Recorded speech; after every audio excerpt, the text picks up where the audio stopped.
Hello नमस्कार साथियों, मैं हूं नारायण पटेल आपके अपने चैनल पे।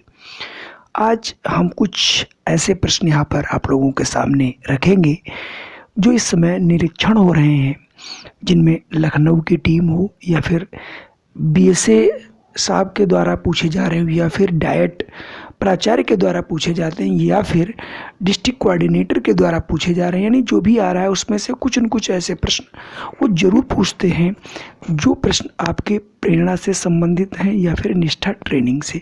तो आज हमने डिस्कशन किया जहाँ जहाँ टीम गई और वहाँ पर वो 10 क्वेश्चन मैंने छाट के रखे जो लगभग हर जगह पूछे जा रहे हैं। तो आइए हम ये देखते हैं कि वो कौन से ऐसे क्वेश्चन हैं जो मोस्टली पूछे जा रहे हैं, जिनको आप का उत्तर करना है, जिससे आप बिना घबराए उन प्रश्नों के उत्तर दे सके।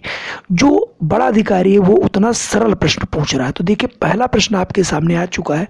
पहला प्रश्न पूछते हैं, शिक्षकों के लिए कितनी हस्त पुस्तिकाएँ विकसित की गई हैं। यानी हस्त पुस्तिकाएँ जो हम सबको अब मिल चुकी हैं वो 3 हैं। तो उन अक्सर ये पूछ लिया जाता है कि कितनी हस्त पुस्तिकाएँ जो है अध्यापकों को प्रदान की गई हैं। तो सभी को याद रखना है वो 3 हस्त पुस्तिकाएँ हमको प्रदान की गई। तो कौन कौन सी वो 3 है। अगला प्रश्न एक जगह पूछा गया, उसमें पूछा गया कि शिक्षकों के लिए कौन कौन सी हस्त पुस्तिकाएँ तैयार की गई हैं। तो तीनों आपको याद रखना है। पहली आधारशिला, दूसरी है ध्यानाकर्षण और तीसरी है शिक्षण संग्रह। आधारशिला यानी जिस पर हमें काम करना है, फिर ध्यानाकर्षण यानी जो रिमीडियल क्लासेस है, और फिर जो है आपका शिक्षण संग्रह जिसमें सारी सामग्री की बात की गई है। अगला जो प्रश्न आपसे पूछा जा रहा है, बहुत ये थोड़ा सा अलग क्वेश्चन आपको लग सकता है। EO-AO इक्वल टू LG कह सकते हैं या माइनस करके ऐसे लिखा रहता है। तो इसका मतलब होता है expected outcome minus actual outcome equal to learning gap. यानी जब हम पढ़ाते हैं तो कुछ हम आशा करते हैं, उसमें कुछ मुझे कम मिलता है, तो जो ये बीच का गैप आता है उसी को हम लोग कहते हैं लर्निंग गैप। यानी लर्निंग गैप की दूसरी परिभाषा पूछा जा सकता है।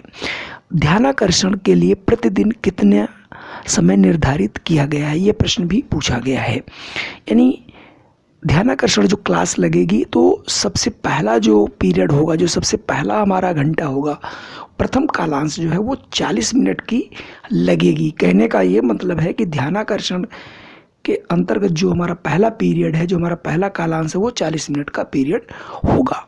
चलिए बढ़ते अगला प्रश्न। अगला प्रश्न है, हर सप्ताह प्रधानाध्यापक कितने बच्चों की प्रगति की जांच करेगा। यानी जब हम लर्निंग आउटकम की बात करेंगे तो प्रधानाध्यापक को 10 बच्चों की प्रति सप्ताह चेक करना है। तो यानी याद रखना है, प्रधानाध्यापकों से प्रश्न पूछे जा रहे हैं, इसलिए आपको ये प्रश्न याद करना बहुत जरूरी है। अगला प्रश्न है कि ELPS का फुल फॉर्म क्या है। ये प्रश्न वही लोग पूछते हैं जो डाइट प्राचार्य वगैरह होते हैं। तो E से एक्सपीरियंस, L से लैंग्वेज, P से पिक्चर, S से सिंबल। यानी मैथ पढ़ाने का है, पहले एक्सपीरियंस विद सॉलिड थिंग्स है, फिर लैंग्वेज का प्रयोग है, फिर पिक्चर, और सबसे लास्ट में जो है वो सिंबल का प्रयोग किया जाता है। इसके पहले मैंने इस पर एक फुल वीडियो बनाई, वो आप लोग देख सकते हैं। चलिए बढ़ते हैं हम अगले प्रश्न की ओर। प्रश्न संख्या 7, दीक्षा ऐप का फुल फॉर्म क्या है।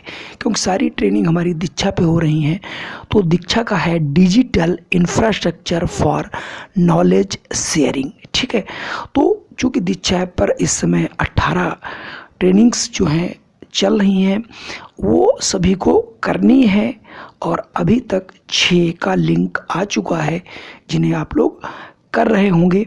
और जो लोग इसके पहले जब शुरुआत में आया था तो ये हम सबको किताबें भी मिली थी। जिन लोगों की प्रत्यक्ष ट्रेनिंग हो गई, जिनकी नहीं हो पाई, उन सभी को अब हम जो है इसके द्वारा जो है दीक्षा ऐप के तहत कराया जा रहा है।